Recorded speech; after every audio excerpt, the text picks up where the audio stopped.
আসসালামু আলাইকুম। আপনারা বুঝতে পেরেছেন উপরে যে স্ক্রিনে ছবি দেওয়া হয়েছে, দুইটা ছবি। তো আসলে আমি কি সম্বন্ধে কথা বলতে চাই সেটা হচ্ছে আসলে মিঠাপুকুর থানা 17 নং ইমাদপুরে সম্ভবত মসজিদ পাড়ায় এক মসজিদে তো চেয়ার টেবিল নিয়ে জামাতের কিছু কর্মী বৈঠক করেছেন। এটি নিয়ে অনেক ট্রোল চলতেছে, অনেক মন্তব্য চলতেছে, অনেক কমেন্ট চলতেছে। তো আমি সেদিকে না বাড়াই। তো একটা দেখেন যে এরা চেয়ার টেবিল নিয়ে বৈঠক করেছে, এর জন্য অনেক সমালোচনা চলতেছে।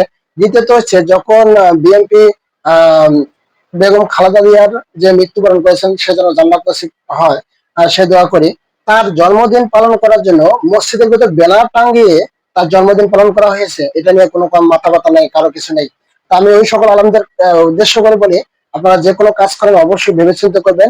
কারণ একটা সাদা কাপড়ে যখন হালকা একটু ময়লা পরে দূর থেকে দেখা যায়, তো এইরকম আপনারা যখন যে কোনো জিনিস কাজ করবেন, আসলে অনেক ব্যক্তি আছে, কিছু ব্যক্তি আছে ইসলামের ক্ষতি করতে চায়, কিছু ব্যক্তি আছে ইসলামের জন্য জীবনে দিতে চায়।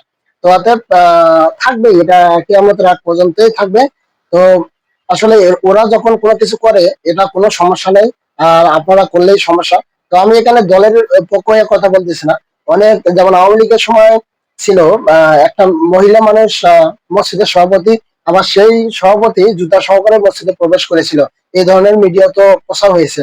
আর মিডিয়া যারা আছেন আসলে এরা ভাইরাল হওয়ার জন্য বিভিন্ন ভাবে বিভিন্ন পোস্ট করে থাকে, যাতে যেন তার চ্যানেলটা বা তার ইউটিউব চ্যানেলটা বা তার ফেসবুক পেজটা ভাইরাল হয়ে যায়। এই জন্যই তো অবশ্যই এ নিয়ে একটা ভিডিও করেছেন যারা ওখানে বৈঠক করেছেন, বলছে আমাদের নেক্সট টাইম এই ধরনের ভুল হবে না ইনশাল্লাহ।